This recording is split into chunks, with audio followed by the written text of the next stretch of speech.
I could have like 5 people on top of the folks that are looking at the email trying to go through all of the information. I've had famous musicians, movie stars, when they finally get a hold of us, say, I've been emailing you for 2 years. I had my manager try to get in touch with you for 6 months. You were hard to get a hold of. And I just can't think of how many lost opportunities of interesting people and folks we could have had on. And it's not that I don't care about celebrity.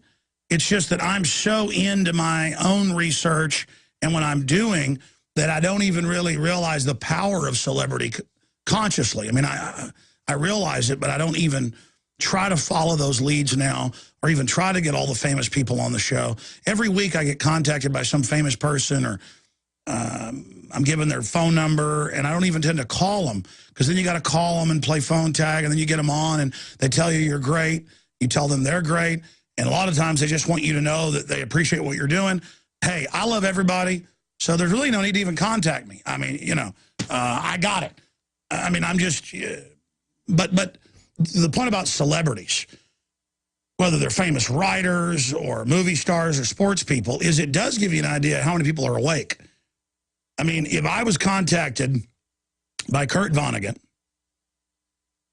and he sent me some artwork he did and said, for you, Alex, and then just said, well, I don't want to come on the show, but I want you to know I appreciate what you're doing.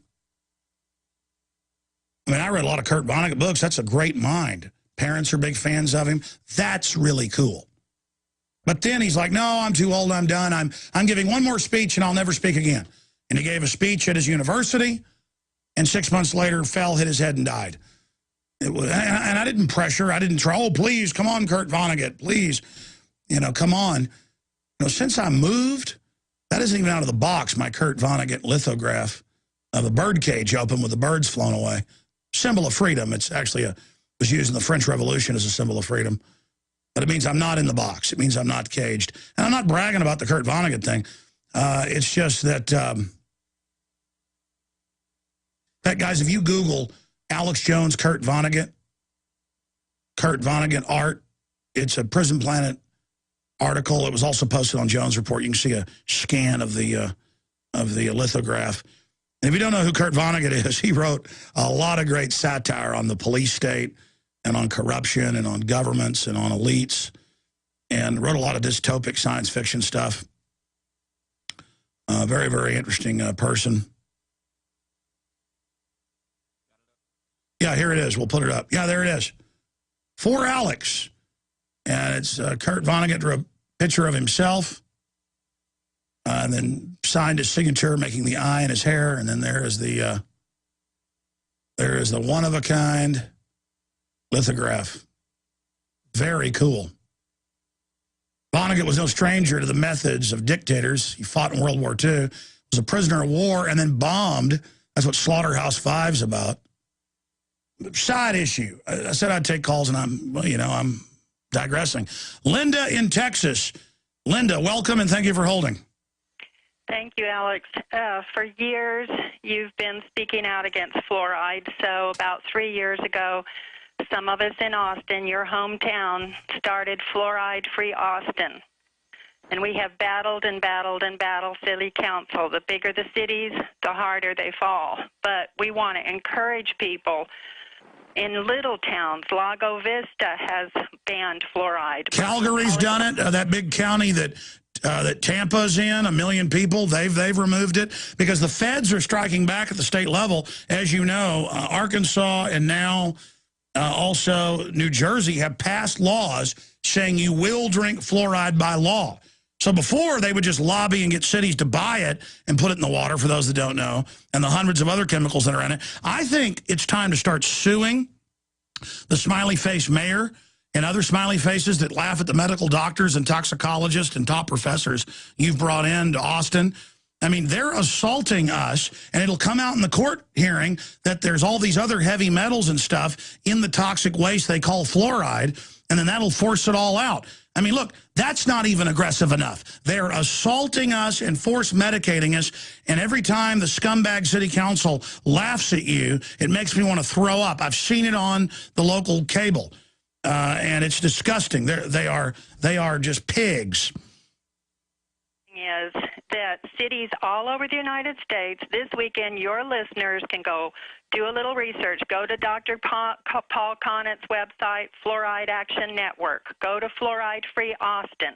Go to Fluoride Free Fairbanks. They just got rid of their fluoride. And do a little research. And then all the listeners, go to your city council, call your water utility office, and ask them, do you put fluoride in our water? Because this is about freedom from being force medicated. I hear you, and I appreciate your call. I cover fluoride every week. All I can say is, if I went to the city council while they were in recess and walked up to the mayor or other city council people and put a teaspoon or even a thimbleful, a couple grams of what they put in the water supply in their coffee, tea, water, whatever it was, I would be arrested and indicted for poisoning them with an intent to kill, with a deadly poison. It is listed as one of the most deadly poisons, and it gets worse. It's not just sodium fluoride. That a few grams of pure sodium fluoride will kill an adult human. It will kill you. That's why they say on the toothpaste, don't swallow this. I mean, it's a joke. But on average, it's over 200 chemicals, as you can look at the reports, even from the EPA. Some of them have as many as 350 plus chemicals, lead, mercury, arsenic. But because they call it a medical additive and we contract to buy it, it's suddenly legal? No, it's not. I saw an article today where the House passes a bill making it illegal to insider trade. In the Congress, it's already illegal. I've read the laws. They're not exempt. When they got caught, they came out and said, we're exempt. And the new law they're trying to pass actually opens it up to where they can do a lot of different types of insider trading. See, when they get caught torturing, they say, oh, we're allowed to torture. No, it's not. It's illegal. So they try to pass a law saying, well, now we can torture. But they sold the bill as anti-torture bill that actually allows torture. They get caught spying on you without warrants. It's illegal. Oh, we're going to pass a bill stopping this. The bill actually lets them do it. These are criminals, and they are putting poison in your water. And again, hypothetically, if you or I or anybody else tried to make the mayor of wherever you live drink the fluoride they're making us drink, we'd go to jail. And we don't need to make it illegal. There's no law. The city, going back to the late 40s when they had all this extra toxic waste from nuclear weapons production, aluminum production, and sulfur mining, the fertilizer mining industry, they cannot put that on the crops because it kills them. So whatever they have left at the uranium mines, because the same place they get the fertilizer stuff out of the limestone, they put it in your water. I mean, who can make this up? And scientists go before the Austin Council, and they sit up there like the giant bags of treasonous maggots that they are and laugh at people. Because again, if one card gets pulled out of the house of cards, it all comes down. If they did admit, yeah, this is crazy. We pay $1 million+ a year. We've got the city contracts to put this in the water in my town and your town, and the hoax would just come down. The giant hoax would just come down. I mean, I remember about 15 years ago, I remember reading this and I didn't believe it. And then I went and found the Pulitzer Prize-winning book. And I went and I dug it up and found out it was true that the Soviets, by the 20s, were putting fluoride in the water at the camps to make people docile. And then the Nazis did it. I mean, they really did it. And at Nuremberg, they learned about that and thought, this is great for our population. Did you know the 1968 Gun Control Act, Senator Dodd at the time, not the current Dodd, the previous Dodd, you can look this up, took the Nazi Gun Control Act, it's actually Weimar Republic, the Nazis expanded it, and just changed a few words and passed that. That's how lazy these crooks are. And these crooks sit up there in these city councils and laugh at you like assaulting you is funny. And I think people should walk in with toothpaste in their hand and read off the back to the mayor in your town and say, it says it's poison right here. Here's what this toxicologist says. Increases bone cancer 7 times. Here's BBC News. Here's Associated Press. You know, Mayor, if I tried to put some of this fluoride in your coffee, I could be arrested for trying to poison you, but you're poisoning us. Stop assaulting me. Stop attacking me. Just because you're wearing a suit and are on a raised dais, we could put a giant wheelbarrow of horse manure up on the dais. Does that mean it has an excuse to smile at me and laugh at me? John, Jackie, others, you're up next. But this article deals with the total and complete militarization of America and the fact that the government is openly announcing that it is going to engage in warfare against the American people.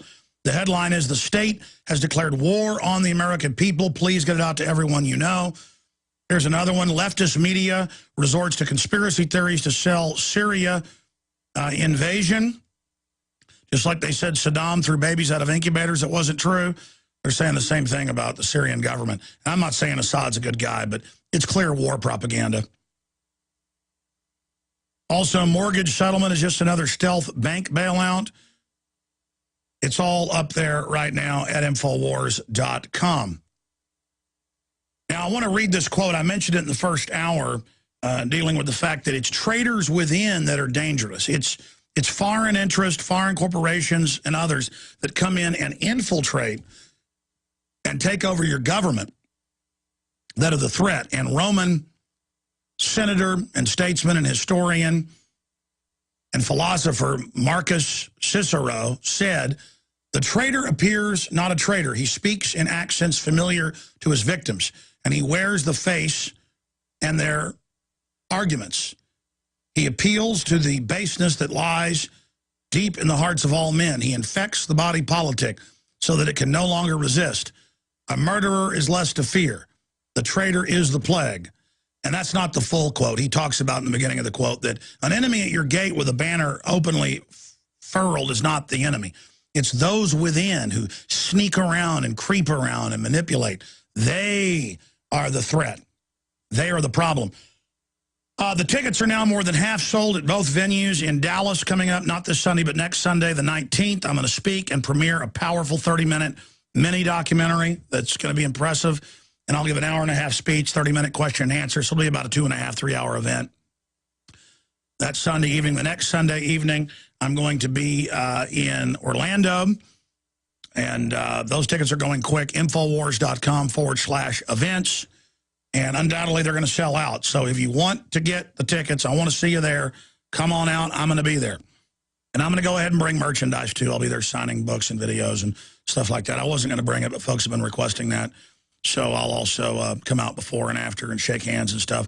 And I'm going to be doing my radio show, at least from the event in Florida. I'm not sure about Dallas yet. We're still tweaking all of that. But Infowars.com/events. And then, of course, also we're running a 15-day free trial to get the nightly news and all of my films and everything else at prisonplanet.tv. You also get to watch the 3-hour radio show with all the videos and documents here, a whole other level of information when you're a prisonplanet.tv member, and your membership supports us. I want to thank all the members. I want to thank all of you for your support. We couldn't do it without you. We also, of course, have a special running that's going to end at the end of the month. Not only do we have the everything special, all 18 of my films for 70+% off, and a Citizen Rule book and bumper stickers for $99.95, normally $360. We're now adding Jason Bermas's film I produced that's amazing, Invisible Empire, A New World Order Defined, free on top of it. So that comes out to like 75% or more off. So that's 19 films, DVDs, Citizen Rule book, and all the bumper stickers and the rest of it for $99.95, and I haven't even announced that special until now. And your purchase of the DVD supports our transmission, but then you got 19 films to give people and wake them up.